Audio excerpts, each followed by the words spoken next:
ಪ್ರೀತಿಯ ಸಹೋದರ ಸಹೋದರಿಯರೇ, ಈ ಆಡಿಯೋ ಹಾಗೂ ವಿಡಿಯೋ ತಪ್ಪದೇ ಪೂರ್ತಿ ನೋಡಿ. ನಾನು ಈಗ 6-7 ವರ್ಷದಿಂದ ಒಬ್ಬರಿಂದ ತಿಳ್ಕೊಂಡಿದ್ದೆ. ಆದ್ರೆ ಯಾವ ಪುರಾವೆ ಇಲ್ಲ, ನಾವ್ ಹೆಂಗ್ ಹೇಳಕ್ಕಾಗತ್ತೆ? ಅವ್ರು ಒಬ್ರೇ ಅಲ್ಲ, ಅವ್ರ ಸಮುದಾಯದಿಂದ ಎಷ್ಟು ಜನ ಇದಾರಲ್ಲ, ಎಲ್ರು ಮಠ, ಜಾತಿಗೊಂದು ಮಠ, ಪೀಠ, ಗುರು ಮಾಡಿದಾರ, ಅಷ್ಟ್ರು ಹಾಗೆ ಇದಾರಕ್ಕ ಅವ್ರು. ಹೌದಾ? ಯಾಕಂದ್ರೆ ನಾನ್ ಬಸವ ಕಲ್ಯಾಣದ ಅಕ್ನಗಮ್ಮ ಗವಿಲಿದ್ದಾಗ ಚಿತ್ರದುರ್ಗದಿಂದ ಅಲ್ಲಿ ಹುಡುಗಿಯರ್ ಕಳ್ಸಿದ್ರು. ಆ ಹುಡುಗಿಯರೆಲ್ಲ ಅದನ್ನೇ ಹೇಳೋರು. ಏನ್ ಪ್ರಭಾವಿ ಸ್ವಾಮಿಗಳು ಮತ್ತೆ ಅವ್ರ ಮೇಲೆ ಏನು ಇದು ಮಾಡಕ್ಕ ಅಂತೇಳಿ ಸಿರಿಸಿಯಲ್ಲಿ ಒಬ್ಳು ಸಾಧಕಿ ನಿಟ್ಟಿದ್ರು ಅವ್ರು. ಹೌದು, ಹೆಸರು ಕೇಳಿ ನಮ್ಮ ನಾನು ಹೆಣ್ಮಗಳ ಹೆಸರು ಕೇಳಿನಿ. ಅವಾಗ ಏನೋ ಪತ್ರಿಕೆಯಲ್ಲಿ ಬಂದಿತ್ತಂತ ಹೇಳ್ತಿದ್ರು ಕೆಲವರು. ಹೇಳ್ತಿದ್ರಲ್ಲ, ಬಟ್ ಅದು ಅವಳು ಪ್ರೆಗ್ನೆಂಟ್ ಇದ್ಲು. ಸ್ವಾಮಿಗಳು ಆಸ್ಟ್ರೇಲಿಯಾ ಫಾರಿನ್ ಮುಗಿಸಿ ಬರೋದ್ರೊಳಗೆ ಅವಳನ್ನ ಮದುವೆ ಮಾಡಿ ದಾವಣಗೆರೆಯಲ್ಲಿ ಅವಳಿಗೆ ಮದುವೆ ಮಾಡಿಸಿ ಗಂಡ ನೆಚ್ಚರು ಮಠದ ಸ್ವಾಮಿಗಳ ಆಪ್ತರಿಗೆ ಮದುವೆ ಮಾಡಿಕೊಟ್ರಕ್ಕಿನ್ನ. ಹೌದ್ರಿ? 40 ಲಕ್ಷ ರೂಪಾಯಿ ಕೊಟ್ಟು ತಮ್ದೆಲ್ಲ ಮುಚ್ಚಾಕೋಸ್ಕರ ಈ ರೀತಿ ಮಾಡಿದ್ದಾರೆ. 40 ಲಕ್ಷ ರೂಪಾಯಿ ಮನೆ, ಕಾರು, ಅವ್ರಿಗೆ ತಿಂಗಳ ಅವಕ್ಕೆ ಅಕೌಂಟಿಗೆ ಇಷ್ಟಿಷ್ಟ ಅಮೌಂಟ್ ಅಂತ ಹೋಗ್ಬೇಕು. ಮತ್ತೆ ಕವಳ ಉತ್ತರಾಧಿಕಾರಿ ಮಾಡಿದ್ರು ಇವ್ರು. ಬಹಳ ಅನ್ಯಾಯ ಮೇಡಮ್ ಇವೆಲ್ಲ ನಡೆದಿರೋದು. ಅಲ್ಲಿ ಹೆಂಗಿರುತ್ತೆ, ಹೆಣ್ಮಕ್ಳನ್ನ ಜಾಸ್ತಿ ಇದನ್ ಕೇರ್ ಮಾಡದಿರೋ ಏನ್ ಇರ್ತಾವಲ್ಲ ಫ್ಯಾಮಿಲಿಗಳು, ಆ ತರ ಹುಡುಗಿಯರಿಗೆ ಮಾತ್ರ ಅವ್ರ ಹಂಗ ನಡ್ಕೋತಾರ. ಹೌದಾ? ನಾನು 18 ವರ್ಷ ಅನುಭವ ಇದೆ ನನಗೆ ಆಶ್ರಮಗಳದ್ದು. ಇವ್ರು ನಮ್ಮ ಬಸವಾನಂದ ಸ್ವಾಮೀಜಿ ಹತ್ರ ಎಲ್ಲ ಲಪಂಗ್ರು ಅವ್ರೆ. ಹೌದಾ? ತಾಯಿಯವ್ರು ಕೂಡ ಹಾಗೇನಾ? ತಾಯಿಯವರು ಅವ್ರೆ. ಅವ್ರೆಲ್ಲ ಈಗ ಅವ್ರ ಗುರುಗಳದು ನಮ್ ಗುರುಗಳು ಅಂತ ಹೇಳ್ತಿದ್ರು. ಎಲ್ರು ಅವ್ರೆ. ಅಯ್ಯೋ ಶಿವ ಶಿವ, ಇದು ಹೊಸ್ದಾಗ್ ಕೇಳಕತ್ತಿ ನಮ್ಮ ನಿಮ್ ಬಾಯಿಲೆ. ಬಾಳ ಲಪಂಗ್ರು ಇದಾರಕ್ಕ ಎಲ್ಲ. ಇದಾರಲ್ಲ ಬಸಮೃತ್ಯುಂಜಯ ಸ್ವಾಮಿಗಳು ಕೂಡಲ ಸಂಗಮದಲ್ಲಿ, ಇವರು ಅಂತೂ ಲಪಂಗ್ರಲ್ಲಿ ಲಪಂಗ್ರು. ವಚನಾನಂದ್ರು ಅವ್ರೆ. ಹೌದಮ್ಮ, ಅವರೆಲ್ಲ ಸಮುದಾಯದವ್ರ ಅಂಬಿಗರ ಚೌಡ ಏನ್ ಮಾಡಿದಾರ ಅವರು ಅಪಿದವರು ಅವ್ರೆ. ಬೋವಿ ಸಮಾಜದವರು ಅವ್ರೆ. ಹೌದಲ್ಲ? ಗುರುಕಲ್ ಮಠದವರು ಅವ್ರೆ. ಆದ್ರೆ ನೇಗಿನ ಹಾಳದಲ್ಲಿ ಒಬ್ರು ಸ್ವಾಮಿಗಳು ಇದಾರ, ಅವರು ಅವ್ರೆ. ಪ್ರತಿ ಒಬ್ರು ಇವ್ರದ್ದು ಪಿನ್ ಕೊಡೆಕಾಲ್ ದೂರಿ ದುಂಡೇಶ್ವರ ಮಠದ ಸ್ವಾಮಿಯಿಂದ ಹಿಡ್ಕೊಂಡು ಎಲ್ರು ಅವ್ರೆ ಲಪಂಗ್ರೆ. ಶಿವ ಶಿವ ಶಿವ ಶಿವ. ನನ್ ಕೈಯಲ್ಲಿ ಸಿಕ್ಕ್ರೆ ತಂದು ನಿಲ್ಲಿಸ್ಬೋದು, ಬಟ್ ನನ್ಗೆ ಸೇಫ್ಟಿ ಇಲ್ಲ ಅಷ್ಟೊಂದು. ಹೌದೌದು, ಇಲ್ಲ ಬೇಡಮ್ಮ, ಹೋಗ್ಬೇಡ್ರಿ. ಈಗ ನಿಮ್ ಸೇಫ್ಟಿ ನೋಡ್ಕೇಳ್ರಿ, ಯಾಕಂದ್ರೆ ಇವೆಲ್ಲ ಪ್ರಭಾವಿ ವ್ಯಕ್ತಿಗಳು. ಹಂಗಾಗಿ ಯಾರು ನಡೆದಿರೋದು ಸುಳ್ಳು ಅಂತ ಯಾರು ಬೇಕಾದವ್ರು ಹೇಳಿದ್ರು ಅದನ್ನ ನಾನ್ ನಂಬಲ್ಲಕ್ಕ. ಅಲ್ಲಿ ಆಗಿರೋದೆಲ್ಲ ನಿಜಾನೇ. ಇಲ್ಲ, ನಾನು ನಂಬಿಲ್ಲ. ಆದ್ರೆ ಈಗ ಅವರು ರಾಜಕಾರಣಿಗಳು ಪ್ರಭಾವದಿಂದ ಹೊರ ಬಂದು ಅದನ್ನೆಲ್ಲ ಸತ್ಯಗಳೆಲ್ಲ ಸಮಾಧಿ ಮಾಡ್ಬಿಡ್ತಾರೆ. ಈಗ ನಾವ್ ಸಾಧಕರನ್ನ ತಯಾರು ಮಾಡ್ತೀವಿ ಅಂತ ಎಷ್ಟೋ ಹೆಣ್ಮಕ್ಳ ಜೀವನ ಹಾಳು ಮಾಡಿದ್ರಿ ಇವ್ರು. ಶಿವ ಶಿವ ಪರಮಾತ್ಮ ಅಂತ ಇಂಜಿನಿಯರ್ ಅವಳು. ಹೌದು, ಇವ್ರು ಅತ್ತಿವೇರಿ ಅತ್ತಿಬೇಲೆ ಅಲ್ಲ, ಅವ್ರ ಅತ್ತಿಬೇಲೆ ಬೇರೆ. ಅವರು ಅಂತ ಬಸವ ಕಲ್ಯಾಣದ ಅಕ್ನಗಮ್ಮನ ಗವಿಲಿ ಇದ್ರು. ಅವಳು ಇಂಜಿನಿಯರ್ ಮುಗಿಸಿದ್ಲು. ಸ್ವಾಮಿಗಳ ಪ್ರವಾಹದಿಂದ ಡ್ರಗ್ಸ್ ಅಡಿಕ್ಟ್ ಆದ್ಲು ಅವಳು. ಅಯ್ಯೋ ಶಿವನೇ. ಇವತ್ತು ಬಸವ ಕಲ್ಯಾಣ್ ರೋಡಲ್ಲಿ ಭಿಕ್ಷೆ ಬರ್ತಾ ಇದ್ದಾಳ. ಎಂತೆಂತ ಅನ್ಯಾಯಮ್ಮ ಇದು. ತೆಗೆದ್ರೆ ಇವ್ರ ಜೀವನ ಪರ್ಯಂತ ಹೊರಗ್ ಬರೋಕಾಗಲ್ಲ. ಅವ್ ಬಂದಾಗಿಂದ ನೋಡ್ತಾ ಇದ್ದೇನೆ ನಾನು. ಅನ್ಯಾಯ ಬಿಡಮ್ಮ ಇದೆಲ್ಲ.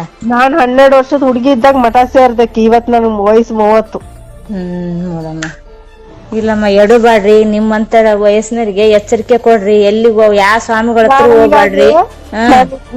ನಾ ಯಾವ್ದ ಮಠಕ್ ಹೋಗ್ಲಿ, ಅಲ್ಲಿ ಹುಡುಗಿಯರಿಗೆ ಒಂದ್ ಮಾತ್ರ ಹೇಳ್ತೀನಿ ನಾನು, ಎಷ್ಟೇ ನೀವು ಒಳ್ಳೆ ಇದು ಮಾಡಿದ್ರು ಸ್ವಾಮಿಗಳಿಂದ ಸಂಪರ್ಕದಿಂದ ಸ್ವಲ್ಪ ದೂರ ಉಳಿಬೇಕು.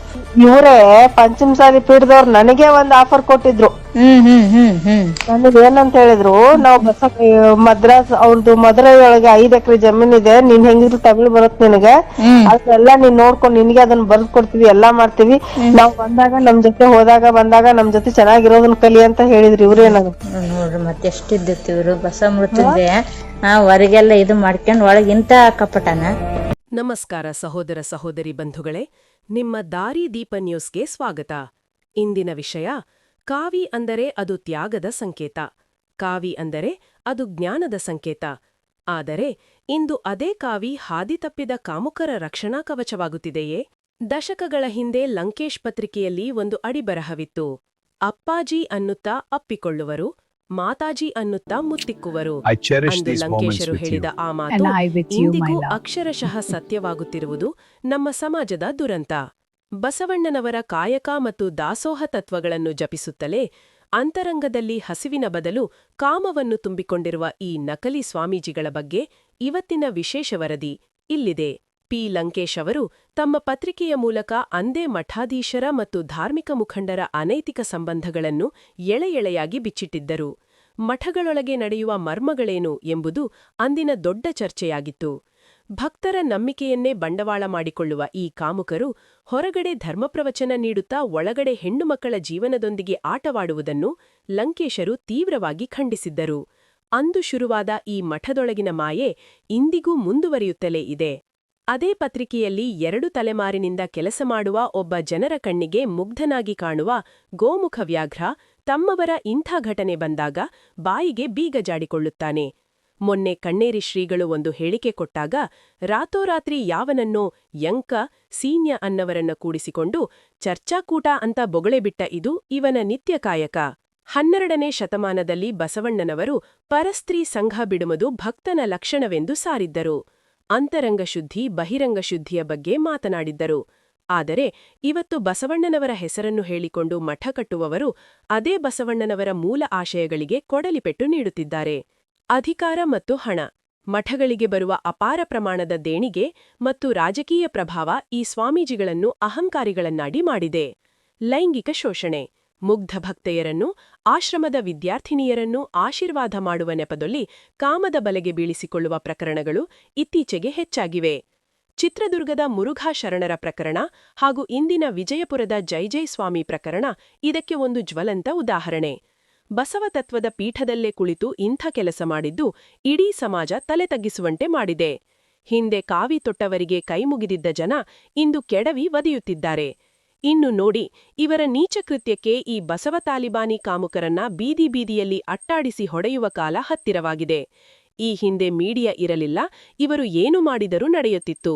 ಇಂದು ಜನರಿಗೆ ಅರಿವಾಗಿದೆ, ಇವರು ಸಮಾಜ ಸುಧಾರಕರಲ್ಲ, ಮಹಾಸುಳ್ಳುಗಾರರು, ನೀಚರು, ಸ್ವಾರ್ಥಿಗಳು, ಕಾಮುಕರು, ಬಸವಸಣ್ಣನ ಹೆಸರಿನಲ್ಲಿ ಭಂಡ ಜೀವನ ನಡೆಸುವ ದಂಡಪಿಂಡಗಳು ಅನ್ನೋದು ಅರಿವಾಗಿದೆ. ಮಾತೆ ಮಹಾದೇವಿ ಮತ್ತು ಕೂಡಲ ಸಂಗಮ ಮಠದ ವಿವಾದ. ಬಸವದಳದ ಸ್ಥಾಪಕಿ ಮತ್ತು ಪ್ರಭಾವಿ ಧಾರ್ಮಿಕ ನಾಯಕಿಯಾಗಿದ್ದ ಮಾತೆ ಮಹಾದೇವಿಯ ಕಾಲದಲ್ಲೇ ಅನೇಕ ಆಂತರಿಕ ವಿವಾದಗಳು ಕೇಳಿಬಂದಿದ್ದವು. ಕೇವಲ ವೈಚಾರಿಕ ಭಿನ್ನಾಭಿಪ್ರಾಯಗಳಷ್ಟೇ ಅಲ್ಲದೆ ಮಠದ ಒಳಗಿನ ಆಡಳಿತ ಮತ್ತು ಕೆಲವು ನಿಕಟವರ್ತಿಗಳ ಜೊತೆಗಿನ ಸಂಬಂಧಗಳ ಬಗ್ಗೆ ಪಿಸುಮಾತುಗಳು ಕೇಳಿಬಂದಿದ್ದವು. ಲಂಕೇಶ್ ಪತ್ರಿಕೆ ಸೇರಿದಂತೆ ಅನೇಕ ತನಿಖಾ ಪತ್ರಿಕೆಗಳು ಅಂದು ಈ ಬಗ್ಗೆ ವರದಿ ಮಾಡಿದ್ದವು. ಲಂಕೇಶರು ತಮ್ಮ ಪತ್ರಿಕೆಯಲ್ಲಿ ಇಂಥ ವಿಷಯಗಳನ್ನು ಅತ್ಯಂತ ಹಸಿಬಿಸಿಯಾಗಿ ಮತ್ತು ನೇರವಾಗಿ ಪ್ರಕಟಿಸುತ್ತಿದ್ದರು. ಅವುಗಳಲ್ಲಿ ಕೆಲವು ಪ್ರಮುಖ ಶೀರ್ಷಿಕೆಗಳ ಶೈಲಿ ಹೀಗಿದೆ: ಅಪ್ಪಾಜಿ ಅನ್ನುತ್ತಾ ಅಪ್ಪಿಕೊಳ್ಳುವರು, ಮಾತಾಜಿ ಅನ್ನುತ್ತಾ ಮುತ್ತಿಕ್ಕುವರು.